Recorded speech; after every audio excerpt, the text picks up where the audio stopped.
Hello again. In the military, generals do not give orders to privates. They give orders down the chain of command, and it comes all the way down, and lieutenants to sergeants, and then to privates. This is the order of things. Kind of like in a household, lots of children. Our church is full of children. Sometimes they're not very obedient. Sometimes they're rather chaotic. I'm not talking about the 3-year-olds. I'm talking about the ones that ought to know something by now. 12, 13, 14 years old, 15. I've seen them after the service go out in the parking lot with a couple other teenagers in the church, get a bottle of whiskey out of the car, sipping on it. Yeah, that's what we're talking about. Now, many of these kids say, well, I'm a Christian, I'm saved, I got a relationship with God. Well, it could be that they just haven't had any training yet, any discipling to teach them how they're to be and how they're to obey and submit to their parents.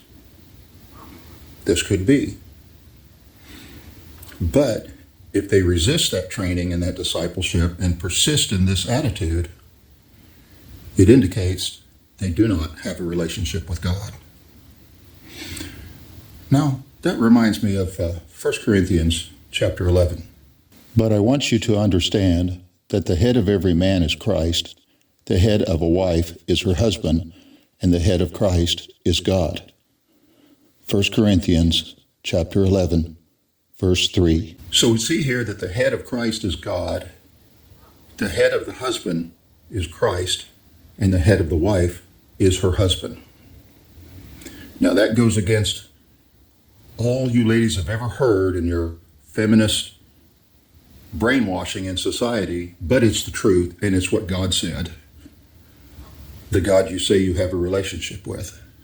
Your husband is your head. And God, Christ is his head, and God is Christ's head.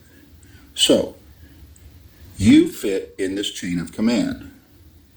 Your relationship with your husband is indicative of a relationship with God because God put you where you are in this chain of command.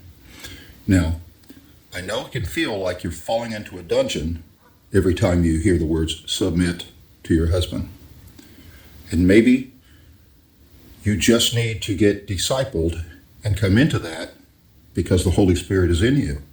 But if you persist in this rebellion, in this attitude and this demeanor, trying to have a relationship with God without submitting to your husband, then it indicates you don't actually have a relationship with God.